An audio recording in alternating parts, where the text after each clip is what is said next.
तालुक्याच्या तहसीलदारांची बदली केल्यानंतर 21 दिवस झाले तरी अद्याप तालुक्याला तहसीलदार मिळाले नाहीत। आज अहिल्यानगरचे जिल्हाधिकारी डॉक्टर पंकज आशिया यांनी जामखेड येथे आढावा बैठक घेऊन तालुक्यातील राज्य व जिल्हा पातळीवर जी कामे प्रलंबित आहेत त्याबाबत बैठक संपन्न झाली।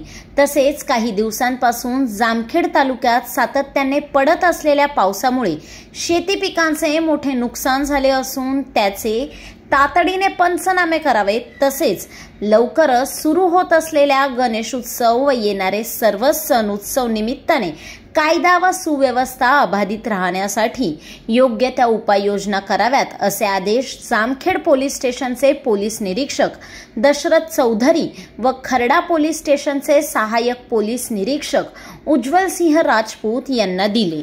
जामखेड तहसीलचे तालुक्यामध्ये आपण जे पण विकास कामे चालू आहेत, विशेष करून आता सब डिस्ट्रिक्ट हॉस्पिटल आहे त्याच्या आज विजिट ठेवली होती। तसेच तालुका लेवलचे सर्व अधिकारी त्यांच्यासोबत केंद्र आणि राज्य शासनाचे जे महत्त्वाचे प्रकल्प आहे त्याच्या आढावा बैठकचं नियोजन आहे आणि त्याच्यासोबत जे जे मुद्दे तालुक्याचे प्रलंबित आहेत जिल्हा पातळीवर किंवा राज्य पातळीवर त्याच्याबद्दल आम्ही चर्चा करतोय। सर, जामखेड तालुक्याला 21 दिवस झाले तहसीलदार नाहीत, तर त्या संदर्भात काय राज्य शासनाकडे आम्ही मागणी पण नोंदवली आहे। तसेच आता लोकल बॉडीची इलेक्शन पण होणार आहे, त्यासाठी राज्य निवडणूक आयोगाकडे पण आम्ही तशी मागणी केली आहे। तर शासनाकडून जेव्हा अपॉइंटमेंट होईल तेव्हा आपण तहसीलदाराची नियुक्ती करू।